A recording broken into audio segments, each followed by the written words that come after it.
get familiar. So if you don't know by now, then you should probably get familiar. இந்த video உங்களுக்கு பிடிச்சிருந்தா like பண்ணுங்க, share பண்ணுங்க, comment பண்ணுங்க. மறக்காம சேனலுக்கு சப்ஸ்கிரைப் பண்ணுங்க. சாண்டில்யன் அவர்களின் விஜயமகாதேவி பாகம் 3 அத்தியாயம் 4 துரோகியின் மகள். மலை சரிவிலிருந்த சிறு ஆலமரத்தின் அடிவாரத்தில் அமர்ந்து இரு புறவிகளையும் எதிரில் மேயவிட்டு பர்ணசாலை கதவையே வைத்த கண் வாங்காமல் பார்த்து கொண்டிருந்த மூர்சமத் நேரம் ஏற ஏற உள்ளே என்னதான் இத்தனை நேரம் நடக்கும் என்று எண்ணி வெறுப்பு கலந்த முனங்களொன்றை என்ற ஒளியின் மூலம் வெளிப்படுத்தினான். சிங்களத்தின் சுதந்திரம் சோழர்களிடம் பறிப்போயிருக்கும் நிலையில் சிங்கள இளவல் மறுபடியும் இன்னொருத்தியுடன் சிங்கார லீலைகளில் இறங்கிவிட்டான் என்ற நினைப்பு அவன் சித்தத்தில் பேர் இறைச்சலை கிளப்பியிருந்தது.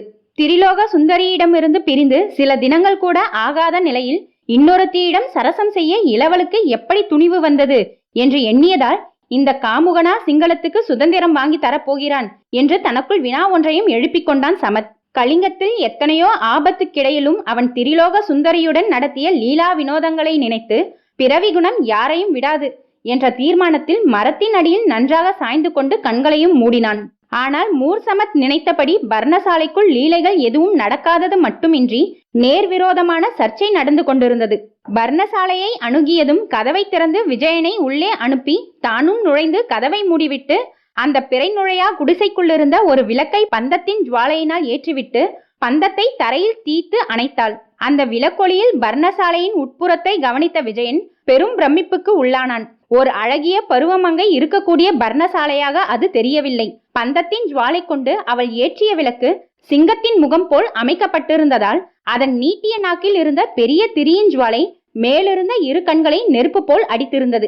அதன் அமைப்பிலிருந்து அந்த சிங்கத்தின் வாய்க்குள் எண்ணெய் விட்டால் அது ஒரு நாள் முழுவதும் எரிய முடியும் என்றும் சிங்க விளக்கின் கண்களில் மாணிக்கங்கள் 2 பதிக்க பெற்றிருந்ததால் அவற்றிலிருந்து நெருப்பு கதிர்கள் வருவது போன்ற பிரம்மை ஏற்பட்டதால் அந்த விளக்கு ரத்தினபுரத்தில் செய்யப்பட்ட விளக்கென்பதை விஜயபாகு புரிந்து கொண்டான். அதன் விளைவாக அந்த பெண் ரத்தினபுரியை சேர்ந்தவளாக இருக்க வேண்டும் என்ற முடிவுக்கும் வந்தான். ரத்தினத்தை வெட்டி எடுக்கக்கூடிய அந்த பகுதியிலிருந்து இந்த கரடு முரடான மலைநாட்டுக்கு அவள் ஏன் வந்தாள் என்றும் சிந்தித்தான்.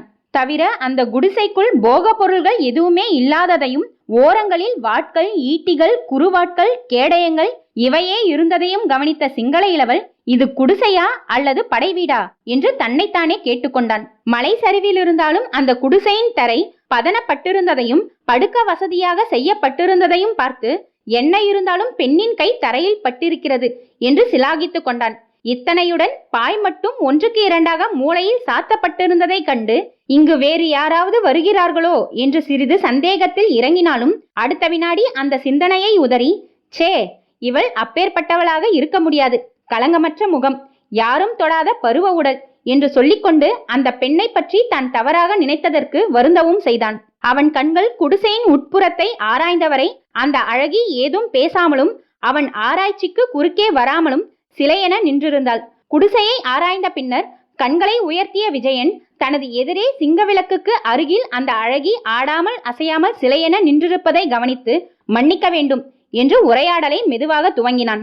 அவள் அவனை உற்று நோக்கிய வண்ணம் நீண்ட நேரம் மௌனமாகவே நின்றாள். பிறகு பவள இதழ்களை திறந்து எதற்கு மன்னிப்பு என்று வினவினாள். இந்த பர்ணசாலையை ஆராய்ந்ததற்கு என்றான் விஜயன்.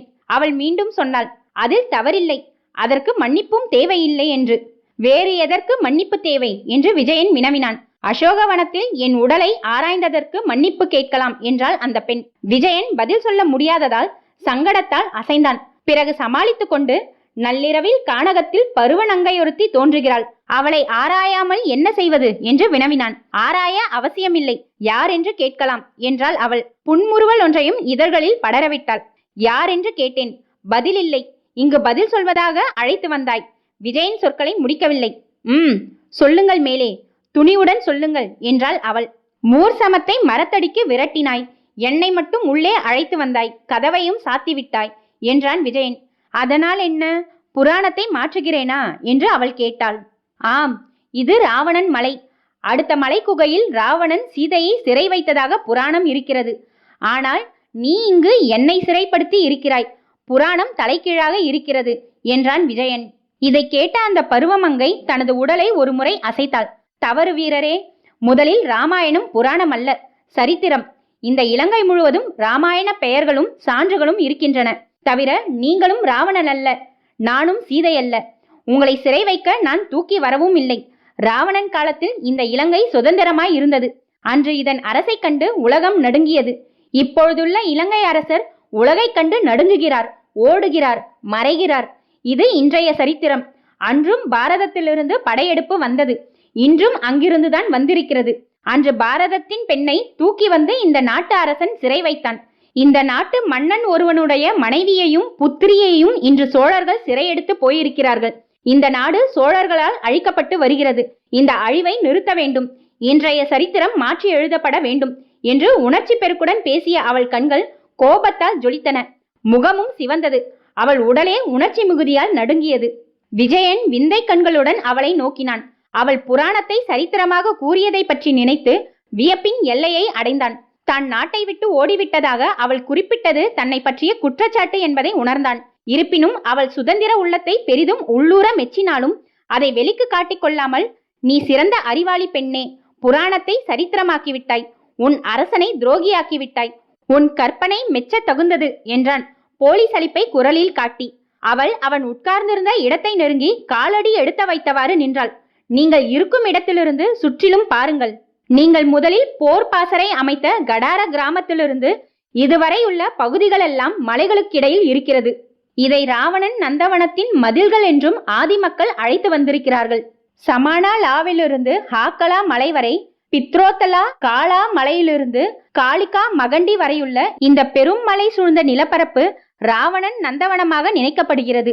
ஹாக்கலா மலைப்பாறைகளுக்கு அப்புறம் இருக்கும் சமபூமி சீதா தலாவா என்றும், அங்குதான் சீதையை திரிஜடையுடன் ராவணன் மறைத்து வைத்திருந்தான் என்றும் மக்கள் நம்புகிறார்கள்.